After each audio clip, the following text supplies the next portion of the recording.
Alright guys, back to the training vlog. Right here you see me doing some traction for ankle impingement. It's been working really well over a long period of time, and I suggest you look that up for any kind of joint injury. Traction is usually what's going to probably help a lot of it. Right here we got me doing reverse sled walks. This is the backward sled walks, and it really helps a lot with developing the quads and warming up the legs.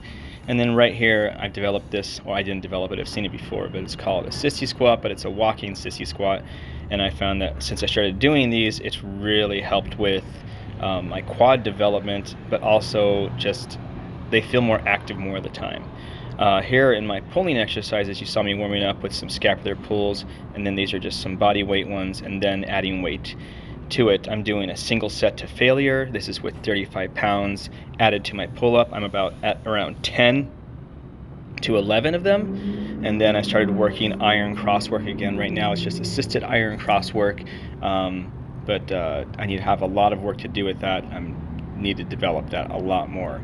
Right here is inverted or a hanging pike row in the front lever position, and then I finished up with some basic rows, and then right here are my front fly or pec fly but ring style.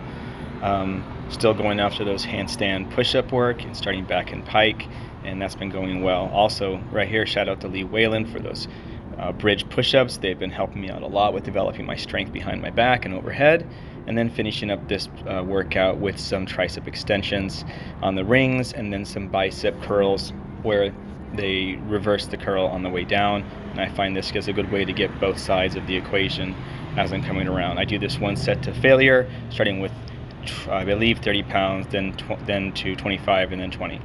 And then I have my arm circles. I'll either do front lifts and side lifts, and then reverse fly, or circles like these, depending on how much time I have, with very low weight, and I just do it until I can't do it anymore. On to the next day, warming up with my dog, thinking I'm about to play with her, and instead of that, I just picked her up and used her as a weight to stretch because, why not? And then from there, just getting more mobile and warmed up. I try to do as much as I can softly to just warm the joints up and to loosen up. I'm doing a little squat to forward fold work here. And then this is one of those weird stretches from a lunge where you do a little twist with it as well. I've always found this one to be great for warming up prior to doing this type of work, if I'm going to be doing softer work and don't want too much intensity. Obviously warming up my splits here before I go into stomach to wall handstand, and I was just doing 30 seconds of elevated shoulders, holding the handstand for 30 seconds as much as I can, and trying to hold hollow in my form and everything. That little arm swing thing there you saw me doing, that was to release my traps, because your traps get super tight when you are training handstands. So that's a way for me to relax them in the middle of it and not to give myself some aggravation of any type. You can see here what my fingers are doing in a handstand, that I actually am grabbing the ground a bit when I do the handstand, and that helps me do that. Also did weighted pull-ups, but this time on a bar today, again with the same amount, 35. This was actually the day I got to 10 or 11. Obviously a straight bar is easier, and then I skipped doing bridge push-ups first that day, so the push-up position in the overhead press for handstand was a lot easier. Now you can see here, I did bridge push-ups last, but not usually I do them first before the other ones, so I wasn't as tired out. Obviously bridge push-ups were harder because of that. And then as you can see here, I'm doing my curl variation just like I talked about before.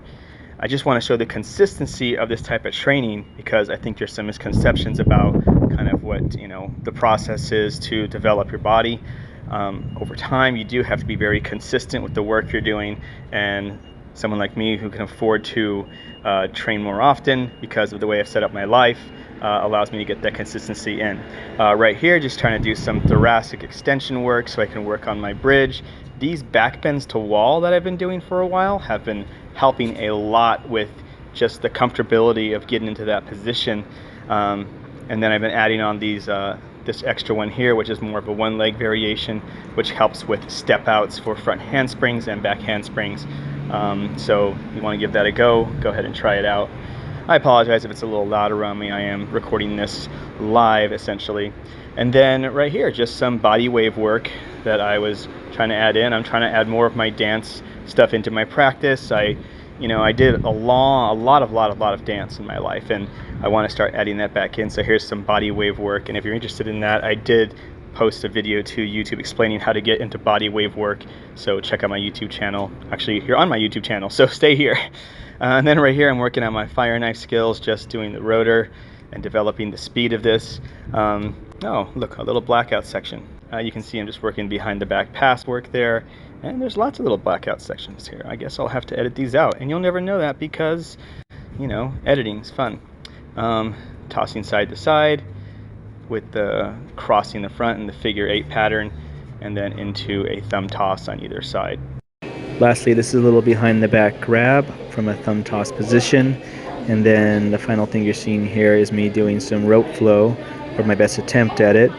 In any case, it's been a lot of fun trying out these new moves, and I'm really enjoying them because they add some new flavor to my rest sets and things in between some of the other stuff I'm doing. So yeah, that's what I got for you right now, and hopefully I'll be able to throw together more of these training vlogs soon.